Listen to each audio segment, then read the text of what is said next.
میں عبید اللہ اوڈو اپنے YouTube channel odo اویدس channel اور فیس بک سے حاضر خدمت ہوں۔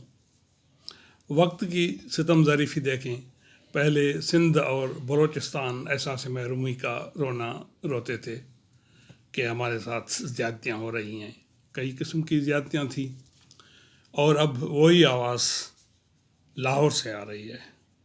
عمران خان کی قیادت میں وہاں کے لوگ اب کہہ رہے ہیں کہ ہمیں دیوار سے لگایا جا رہا ہے، اور اگر ایسا کچھ ہوا تو پھر حالات 1971 جیسے ہو جائیں گے۔ یہ اس قسم کا تھریٹ دے رہے ہیں۔ اور اگر ماضی قریب کو ہی دیکھا جائے تو اس قوم کے ساتھ اور اس ملک کے ساتھ بڑی زیادتیاں کی گئی۔ سب سے پہلے میں نے اپنے ویلاگ میں باجوہ ڈاکٹرن کی بات کی تھی، اور اس پہ تو کئی جرنلس نے 2010 سے ہی کام شروع کیا تھا۔ پھر جب جنرل باجوہ نے اپنے دور میں یہ جھنڈا اپنے سر لیا ملک کی بربادی کا، تو پھر اسی کے تحت نواز شریف کو ہٹایا گیا۔ آپ نے دیکھا پنڈی میں مظاہرے ہو رہے تھے، اور بار بار عمران خان صاحب کہہ رہے تھے کہ امپائر کی انگلی اٹھنے والی ہے، اور وہ آخر امپائر کی انگلی اٹھی اور اس نے ملک کو یہاں تک پہنچا دیا۔ پھر آپ نے دیکھا کہ ماضی میں بھی ایسا ہی ہوتا رہا کہ ہمارے جو مفاد پرست جنرلز اور ججز تھے، انہوں نے بہت کچھ کھلواڑ کیا اس ملک کے ساتھ، اور باجوہ صاحب نے تو باقاعدہ ایک خفیہ کونسل بنائی، حالانکہ ایسی کونسل ملک کے مفاد میں بننی چاہیے جس میں حکومت کے وزیر اعظم، صدر، یا کچھ امپارٹنٹ 3-4 جو وزارت تھے ان کے وزراء، آرمی چیف اور چیف جسٹس، کہ اگر ملک کی ایسی حالت ہو، اور پاکستان کی تو ایسی حالت ہو گئی ہے اب، وہ بیٹھ کے پھر ملک کے کو بحران سے نکالتے۔ لیکن انہوں نے تو ایک ایسی خفیہ کونسل بنائی جس نے ملک میں بحران پیدا کیا، جس میں جنرل باجوہ صاحب، حمید فیض صاحب، حمید تو ماشاءاللہ اس کے بانی ہیں اس قسم کے کاموں کے، تو انہوں نے وہ جو آپ نے دیکھا IJI کا، وہ حبیب بینک والے سے پیسے لے کر بانٹے، سب کچھ کیا۔ اصل بھی بات یہ ہے نا کہ ان کو کچھ ہوتا نہیں۔ یہ جو انہوں نے ایک خفیہ کونسل بنا کے پاکستان کو چلایا، آرمی کے 2-3 جنرلز تھے اور جسٹس صاحبان تھے، اور یہ عمران خان اور ان کے ساتھی تھے، تو اگر اب جس موڑ پہ وطن عزیز پہنچا ہے تو حقیقت میں آئین میں ترمیم ہونی چاہیے، اور اس میں یہ کچھ کیا جائے کہ بھائی یہ جو جرنلز اور جو ججز ملک کے ساتھ کھلواڑ کرتے ہیں ان کو بخشا نہ جائے، ان کا بھی احتساب ہو، کیونکہ جنرل صاحبان کو ڈر نہیں ہے۔ آپ دیکھیں پاکستان کی ہسٹری، جن جنرل صاحبان نے یہ کچھ کیا ایوب خان سے لے کر، تو اب تک ان کو کچھ نہیں ہوا۔ اب تو باہر بڑی اسٹیٹس خرید کر کے، جزیرے خرید کر کے ہمارے جنرل صاحبان وہاں راجاؤں کی طرح زندگی بسر کر رہے ہیں، اور عوام کو کہاں تک پہنچا دیا کہ آپ دیکھیں کہ پاکستان کی معیشت ڈالر اور پیٹرول کے ریٹس کے بڑھنے سے کہاں پہنچی ہے، اور اس میں ملوث تو سب ہیں۔ سب سے زیادہ ذمہ وار اس چیز کے تو ہمارے جو ہیں انڈسٹریل لوگ اور بیوپاری ہیں۔ اب آپ دیکھیں کہ کس طرح یہ وہاں پہ ڈالر کو اگر 3 روپے کی اڑان آتی ہے تو یہ اپنی چیزیں جو ہے وہ 15-20 روپے بڑھا لیتے ہیں۔ ابھی پچھلے دنوں ایک دوست نے ریسرچ کی رمضان شریف کے دوران، اس نے جا کر کراچی کی سبزی منڈی سے ریٹس پوچھے تو وہاں جو اچھا کیلا تھا اچھی کوالٹی کا وہ 100 روپے میں درجن مل رہا تھا، اور وہ کراچی کے مارکیٹس تک پہنچتے پہنچتے 300 روپے میں بکنے لگا۔ پھر جب کچھ یہ ہوا کہ بائیکاٹ یہ وہ تو پھر 250 تک آ گیا، اور 250 میں بھی وہ اچھی والی کوالٹی والا نہیں تھا۔ اب جیسے سندھ کے اچھے آم باہر ایکسپورٹ ہوتے ہیں تو یہاں بھی یہ حالت ہو گئی تھی کہ جو اچھا کیلا تھا تو وہ صرف وی آئی پیز کے لیے تھا، باقی مارکیٹ میں یہ درمیانہ درجے کا اور نچلا وہ 250 میں بکنے لگا درجن۔ تو یہ تو ظلم ہے، کوئی پوچھنے والا نہیں، جو آئے دیکھیں۔ ایک ڈاکو اگر ڈاکہ مارتا ہے تو اس کو بھی پکڑا جاتا ہے، اس کو بھی سزا دی جاتی ہے۔ غریب آدمی تو ایک اگر کوئی سائیکل بھی چراتا ہے تو وہ جیلوں میں کئی سالوں تک پڑتا رہتا ہے، ان کا کیس جو ہے وہ تک نہیں چلتا۔ لیکن ایسے جو ڈاکے مارتے ہیں جو جنرل صاحبان اور ججز، ان کو کوئی پوچھتا ہی نہیں۔ جب تک ان کا احتساب نہیں ہوگا یہ ملک ترقی نہیں کرے گا۔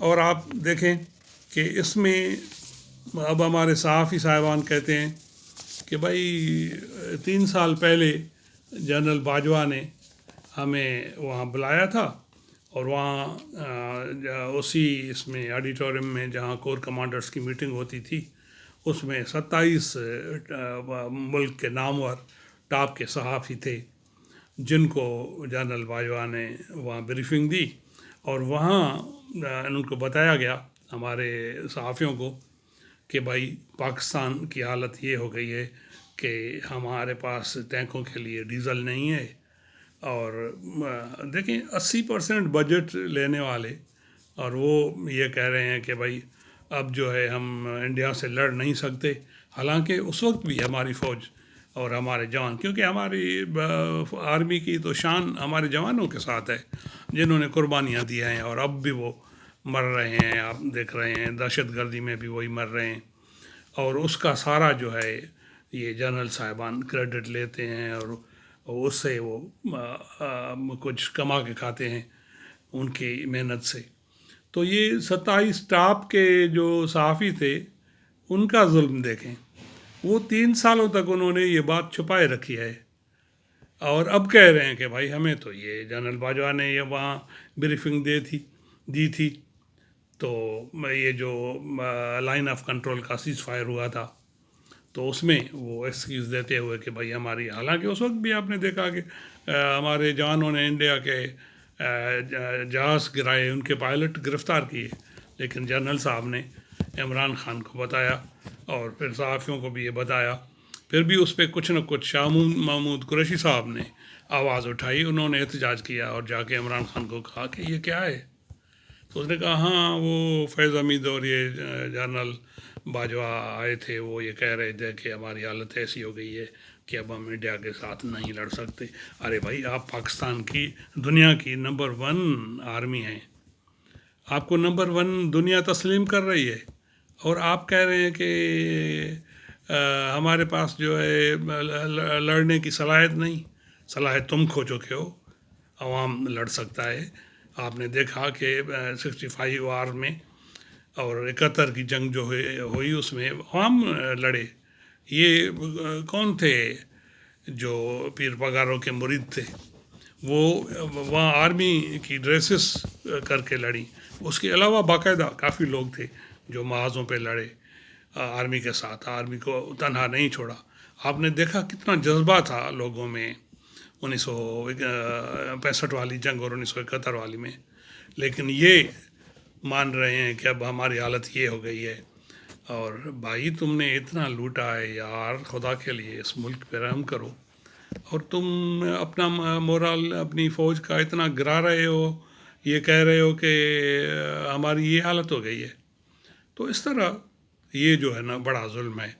اب آپ صحافیوں کو دیکھیں، جنرل باجوہ بھی ان کو یہ کہتے ہیں صحافی کہ ہمیں وہ کہتے تھے کہ بھائی آپ کو اتنا اپنے چینل سے اتنے تنخواہ دیتا ہے، اتنے مراحت ہیں، ہماری تنخواہ تو کچھ بھی نہیں۔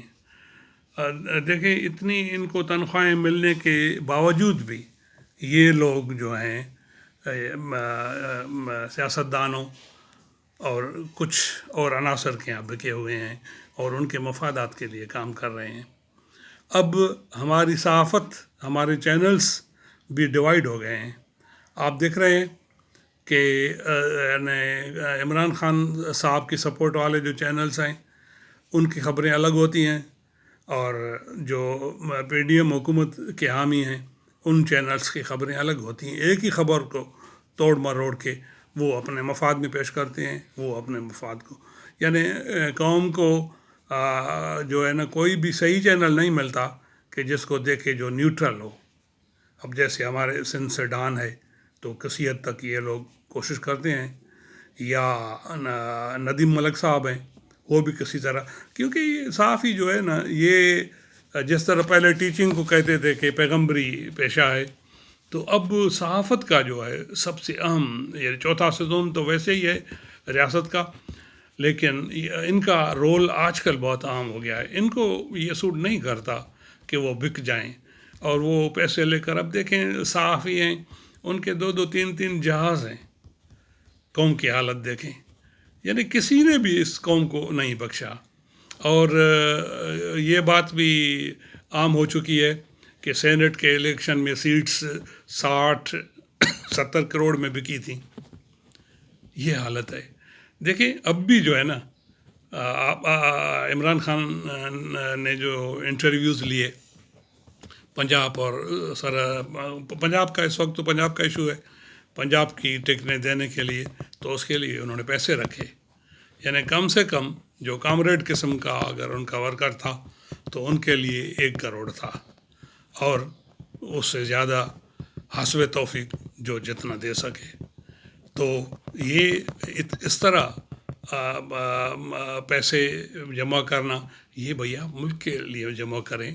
اب بھی یہ ایک چانس ہے کہ آپ قربانی دیں. سب پارٹیاں، جس طرح عمران خان نے پیسے اپنے لیے لیے ہیں، تو سب پارٹیاں اسی طرح 1 کروڑ سے لے کر 10 کروڑ تک اپنے امیدوار سے لے لے اور وہ پاکستانی معیشت میں جمع کرائے تاکہ پاکستان کی معیشت سنبھل سکے. کیونکہ آئی ایم ایف بھی بلیک میل کر رہا ہے ان کو، اور ہمارے سیاستدان خود جو اپوزٹ گروپ ہے وہ آئی ایم ایف کو یہ باور کراتا ہے کہ بھائی یہ تو بنانا اسٹیٹ ہے، یہ تو فیل ہونے والی ہے. یہ یعنی اپنے کہہ رہے ہیں، جو کہہ رہے ہیں کہ بھئی ہمیں 2 حکومت دو ورنہ پاکستان ہی ختم ہو جائے تو ٹھیک ہے. بھائی آپ کو اگر پاکستان ملے بھی، آپ دیکھیے نا تھوڑا، یہ تو نوجوان لوگ ہیں بات نہیں سمجھتے. ہٹلر کی طرح، ہٹلر کو اسی طرح اپنی پوری قوم نے فالو کیا اور دنیا میں اپنا تو ملک انہوں نے برباد کیا لیکن دنیا میں تباہی پھیلائی. دیکھیں آپ کو 4 سال سے زیادہ عرصہ ملا، آپ نے کیا کیا؟ معیشت کس طرح بگڑ گئی، اور آپ کی حکومت کس طرح بگڑی ہوئی تھی، بٹی ہوئی تھی. آپ کو یہ جو ہے پتہ ہی نہیں تھا کہ آپ کے نیچے لوگ کیا کر رہے ہیں. عثمان بزدار صاحب کی جو ہے سلیکشن آپ نے دیکھا کہ ایون باجوہ نے مخالفت کی لیکن پھر بھی کچھ نہ ہو سکا. تو اس طرح جو ہے نا کرنے سے اور اس ملک کی تباہی ہوگی. لیکن آپ پیسے کلیکٹ کریں اور اعلان کہیں. اب بھی دیکھیں نا عمران خان صاحب جو کمپین چلا رہے ہیں اس میں صرف ان کا ایک نعرہ رہ گیا ہے کہ بھائی باہر سے پیسہ لوگ بھیجیں گے اور پھر ملک چلے گا. جناب یہ تو آپ پہلے بھی کہتے تھے کہ باہر سے یہ ہوگا وہ ہوگا اور یہ کریں گے وہ کریں گے، لیکن آپ نے دیکھا وہ آپ کے جو انویسٹر تھے جو آپ کو لائے تھے، جنہوں نے خرچہ کیا تھا، وہ تو اپنا پیسہ جمع کرنے میں لگے ہوئے تھے، وہ منسٹر صاحبان. تو اس طرح حکومت کی تو ناکامی ہے ہی، کیونکہ حکومت بیٹھ کے انہوں نے جو ہے نہ صرف ملک کے ساتھ زیادتی کی اور یہاں تک پہنچایا ہے ملک کو، لیکن اپنی حیثیت بھی ختم کرا دی. اب وہی لوگ کہتے ہیں چینلز پہ بیٹھ کے کہ نون لیگ سے کوئی ٹکٹ لینے والا نہیں بچا. وہ پارٹی جو پورے پنجاب کو لیڈ کر رہی تھی، انہوں نے تو سب کا ہی نقصان کیا ہے. اور ہمارے جو صحافی صاحبان ہیں اب سب نے خوب کما لیا، وہ اس پہ سارا کچھ کریں کہ بھائی آئین میں ترمیم ہو اور ان لوگوں کو، جنرلز اور ججز کو سزا ملنی چاہیے جو بھی یہ کرتے ہیں. اور جب تک ان کو یہ ڈر نہیں ہوگا کہ ہم سے کوئی پوچھنے والا نہیں، تو یہ باجوہ ڈاکٹرن، ایوب خان ڈاکٹرن، ضیاء الحق ڈاکٹرن اور پرویز مشرف ڈاکٹرن یہ بنتے رہیں گے. مجھے یاد ہے کہ ضیاء الحق کے دنوں میں کوئی بڑی گاڑی روڈ پہ نظر نہیں آتی تھی، یعنی یہ حالت تھی ملک کی. پھر پرویز مشرف کا دور آیا، افغانستان ایشو میں اتنا ڈالر یہاں آیا، اور پھر ہمارے سیاستدانوں نے اور حکومت نے حکومت کے دوسرے ایلیمنٹس نے وہ اتنا کچھ کیا کہ اب آپ دیکھیں، اب تو یہاں تک بات آ گئی ہے کہ جو وڈیروں کے منشی ہیں ان کے پاس یہ بڑی بڑی گاڑیاں ہیں، 8 کروڑ کی، 10 کروڑ کی. منسٹر صاحبان ہیں، وہ آپ نے مراد سعید کا دیکھا کہ وہ ان کا دکھاتے تھے کہ کتنی گاڑیاں ان کے بنگلے میں کھڑی ہیں. تو اس طرح تو یہ پھر اور ملک کو ڈبوئیں گے. خدا کے لیے رحم کریں. اور طریقہ اب یہ ہے کہ پولیٹیکلی سارے جیسے کونسل ہے سوئٹزرلینڈ میں، تو یہاں بھی ایسی کوئی کونسل ہو جس میں چیف آف آرمی اور جو یہ جسٹس ہیں، یعنی 5 چیف جسٹس صاحبان اور سپریم کورٹ کے چیف جسٹس اور یہ سیاستدان مل کے کچھ کریں. اور معاشی یہ ہے کہ جب تک یہ ڈونیٹ نہیں کریں گے، آپ نے دیکھا پچھلے دنوں آ رہا تھا اس پہ سوشل میڈیا پہ کہ کچھ لوگ کہہ رہے تھے فارن والے کہ بھئی ہمیں موقع دیا جائے تاکہ ہم قرضہ اتاریں پاکستان کا. ایسے مخیر حضرات ہیں جن کو اب بھی درد ہے پاکستان کا. وہ ان صاحبان کی طرح نہیں کہ وہ لوٹ مار کے پھر باہر جا کے جزیرے بنائیں. تو اس طرح موقع دیا جائے ایسے لوگوں کو اور ملک کو بچایا جائے. ورنہ جو حالات ہوتے جا رہے ہیں معاشی، اور جو ٹھیک ہے حکومت کوئی بھی آئے، دیکھیں نا ہمارے پاس 2 ہیں. اب امریکہ کی طرح ہمارے ہاں 2 گروپس بن گئے ہیں. ایک عمران خان کا گروپ ہے اور ایک جو اس وقت رولنگ گروپ ہے. مسائلوں کا حل نہ رولنگ گروپ کے پاس ہے نہ عمران خان کے پاس ہے. تو پھر آخر کیا ہوگا؟ اب سوائے اس کے اور کچھ نہیں ہوگا کہ یہ اپنے امیدواروں سے ٹکٹوں کے پیسے لیں، 1 کروڑ سے 10 کروڑ یا اس سے زیادہ، کیونکہ پیسہ تو ایسا اتنا ہے ہمارے پاس. اب جیسے وہ آزاد کشمیر کے وزیر اعظم صاحب کا بتاتے ہیں کہ ان کے پاس اتنا پیسہ ہے کہ وہ ایک آدمی پاکستان کا قرضہ تو کیا، اس سے 2 یا 3 گنا زیادہ وہ رقم دے سکتا ہے. تو ایسے لوگوں کو پکڑا جائے اور ان سے یہ کچھ لیا جائے تاکہ ملک بچے. مہربانی، آپ نے سنا.